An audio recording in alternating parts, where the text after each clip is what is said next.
Assalamualaikum warahmatullahi wabarakatuh and good day, future medical laboratory scientists. I'm Muhammad Fahmi and today we're diving into the crucial topic of respiratory tract infections. By the end of this lecture, you'll be equipped with essential knowledge about the pathogens involved, the diseases they cause, the clinical specimens used for diagnosis, and the laboratory workup process. Let's start by outlining our learning objectives. After this session, you should be able to list the pathogens involved in the respiratory tract infections, describe the diseases caused by these pathogens, identify the clinical specimens involved in diagnosis, explain the workup process for diagnosing these infections. Respiratory tract infections are infectious diseases involving the respiratory system. We classify this into two main categories: upper respiratory tract system or URTIs, affecting the airway above the glottis or vocal cords, and lower respiratory tract infections or LRTIs, involving the airways below the glottis. It is important to note that lower respiratory infections tend to be more severe than upper respiratory infections. Let's briefly review the anatomy. The respiratory tract's primary function is to perform respiration, the exchange of oxygen and carbon dioxide. The upper respiratory tract includes the nose, sinuses, pharynx, and larynx. The lower respiratory tract consists of the trachea, bronchial tubes, bronchioles, and the lungs. Understanding this anatomy is crucial for comprehending how infections occur and spread.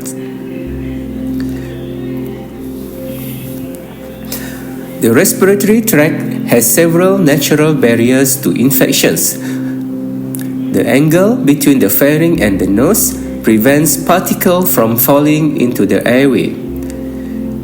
Nasal hair traps pathogens. Mucosa also traps pathogens.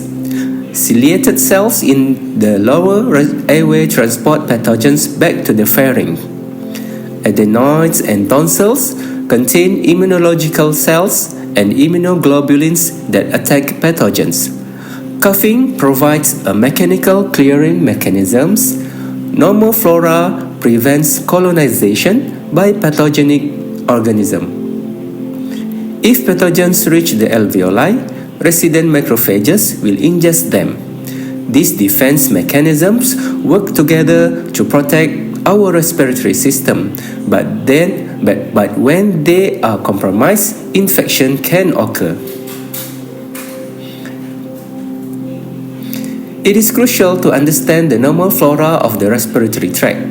Usually present Streptococcus pneumoniae, Streptococcus pyogenes, Coagulus negative Staphylococcus, Neisseria species, and Micrococcus.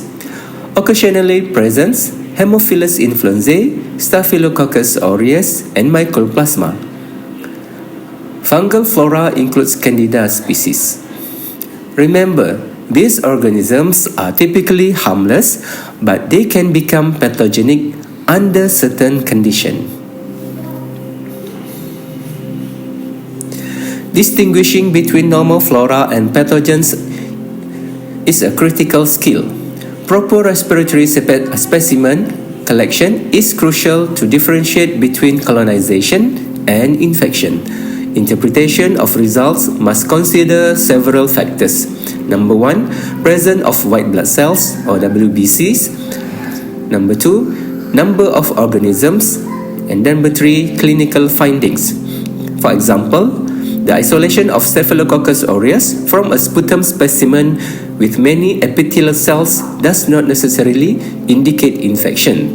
However, heavy growth of Staphylococcus aureus with many WBCs is highly suggestive of Staphylococcus aureus pneumonia. Some organisms like Streptococcus pneumoniae are commonly isolated from normal population, but only a small portion cause pneumococcal pneumonia. Others, like Mycobacterium tuberculosis, are always considered pathogenic when isolated, even in small numbers. Upper respiratory tract are typically self-limited irritations and swelling of the upper airway, often associated with cough. While most are viral, they can also be bacterial, fungal, or even helminthic in origin. Risk factors for URTIs include age, children under 5 and adults over 65. These groups have low immune system. Medical disorders like asthma or allergic rhinitis, immunocompromised status, anatomical anomalies, and smoking. URTIs are classified by the area inflamed. Rhinitis or nasal cavity, rhinosinusitis or sinusitis, sinuses, nasopharyngitis or common cold, nares, pharynx, uvula and tonsils, pharyngitis or throat, epiglottis or upper portion of the larynx, and laryngitis or larynx, laryngotracheitis, larynx and trachea, and tracheitis, trachea. Common bacterial pathogens in URTI include Streptococci group A, C, and G, Neisseria gonorrhea, Corynebacterium species, Mycoplasma pneumonia, Chlamydophila pneumonia, and anaerobic bacteria.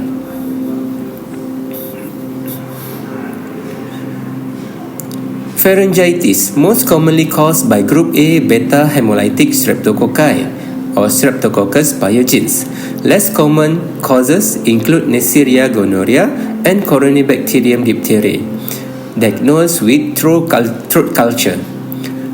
And sinusitis, common pathogens are Streptococcus pneumonia and Haemophilus influenzae. Nosocomial sinusitis, often caused by Staphylococcus aureus and gram-negative bacilli. Fungal sinusitis can occur in immunocompromised individuals. Otitis media, commonly in children aged 3 to 24 months. The pathogens involved are Streptococcus pneumonia, Haemophilus influenzae, and Moraxella catarrhalis.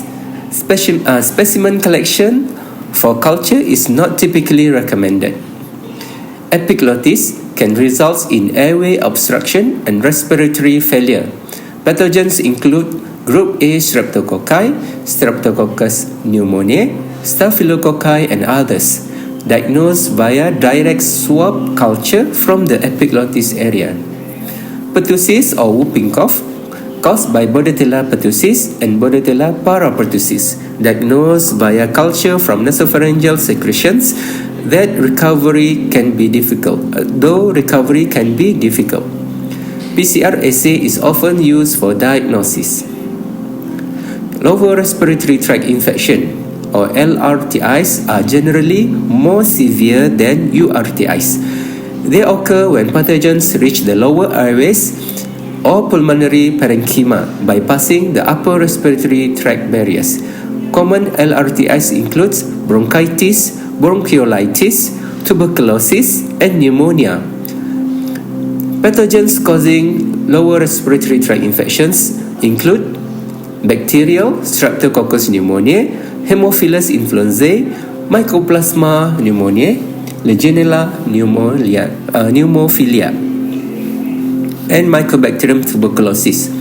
Fungal includes Blastomyces dermatitidis, Histoplasma capsulatum, and Aspergillus species. Laboratory diagnosis.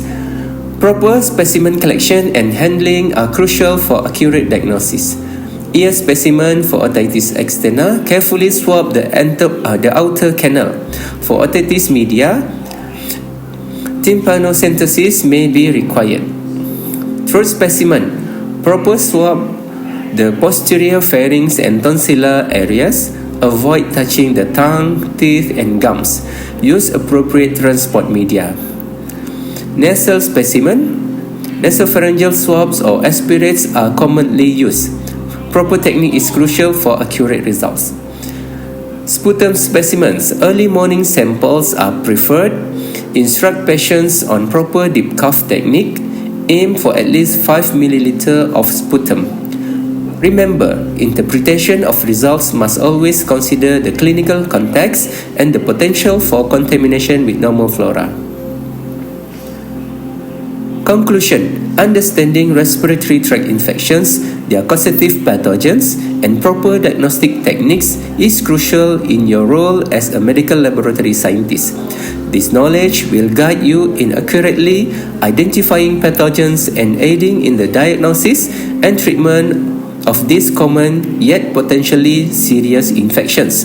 Thank you for your attention, and I look forward to seeing you apply this knowledge in your practical session.